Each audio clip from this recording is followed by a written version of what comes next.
say with Vessel, was the writing done then also on touring the previous songs? Or No, that album was all done at home. When in between jobs, and I mean, like, that album was the first, and we were in a completely different place for those songs than we are now, and I wonder how that's going to affect the songwriting. Hopefully it's in a good way. Well, where do the songs usually start? Do they start with the music or do you start with the lyrics? It depends. I think that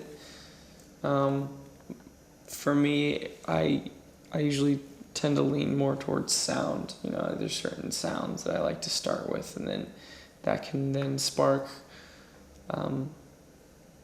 the content after that. But then there's times when I really want to just write words first. But for me, I think it's music first, usually.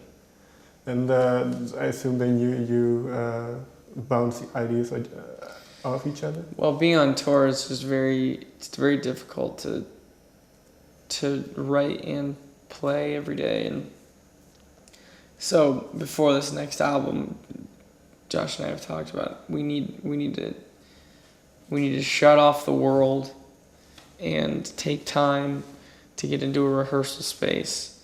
And for me to kind of I'm always showing him ideas, but it's never in a way that we're able to kind of change things or move things around. It's always like, hey, look what I did last night, in between flights, to a different city, So there hasn't been a lot of bouncing back and forth lately, which we've talked about. We need to make sure happens. So in between this first album and second album, there's going to be a time where we carve out a rehearsal space, and I picture a Logic setup with the drums, with our ears, and you know what I'm saying? Yeah. I think we need to do that. It'd be really cool to even rent out a place. I won't disclose where, but it'd be cool. We can tell everyone. So it's gonna happen eventually. It's just our schedule's crazy right now. But writing on the new record has already started. How far? Yeah, to an extent. I don't know. I mean, I don't think we would ever be done writing. It's okay, now we're done. I think that we'll just kind of finally come to a deadline where, well, we have to stop now.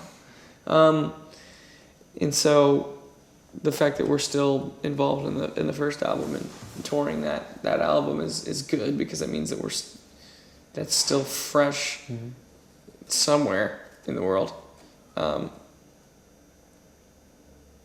How far? I don't know how far.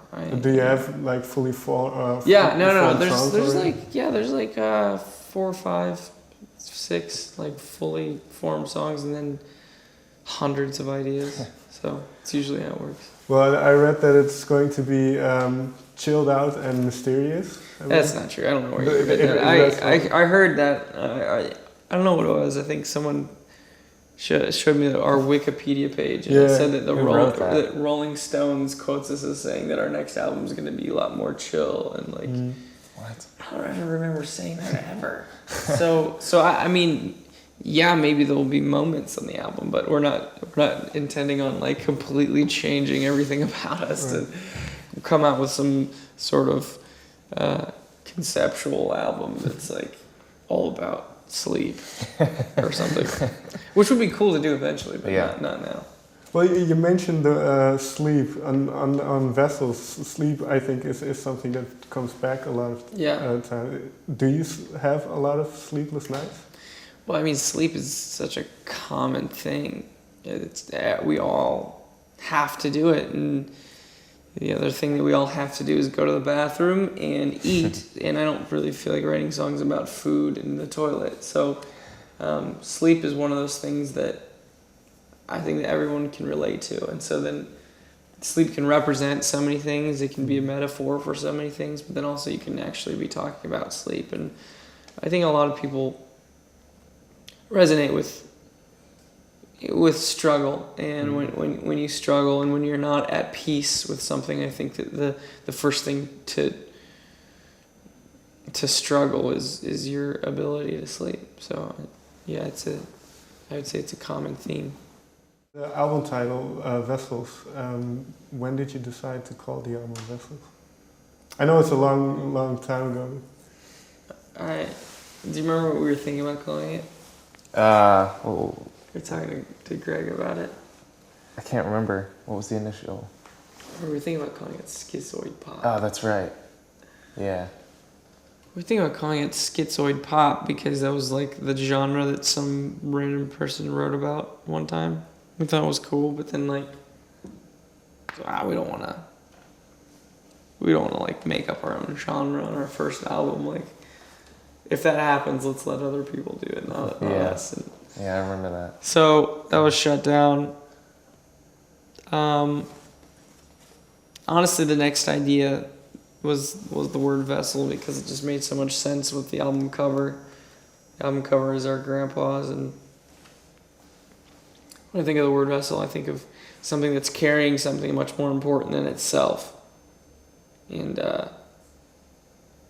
our grandpas were old and getting towards the end of their life, but their vessel was wearing out. But what they carried inside of them was much more important and the reason to live. And I don't know, we want to be playing music when we're that old if we can. Mm-hmm. But one thing we do know for sure is that the message inside of those old bodies will still be there, just like the message inside of these weird songs is there. So that's kind of why that album's named that. The way you combine a lot of different genres of music, was this just the way it happened? Or was there when you constructed a song, this part is going to be like this and this? It's just, a lot of the time it just happened, and I don't know, I think that there's a lot of as much as there's a lot of fear in the lyrics, talking about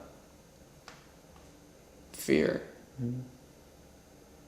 In the same way, there's a lot of fearlessness in the music, as far as what's allowed and what you can do and where you can go next. And I don't know, maybe that's like a coping mechanism, or maybe that's just the type of song we truly wish other people were writing, so we just wrote it.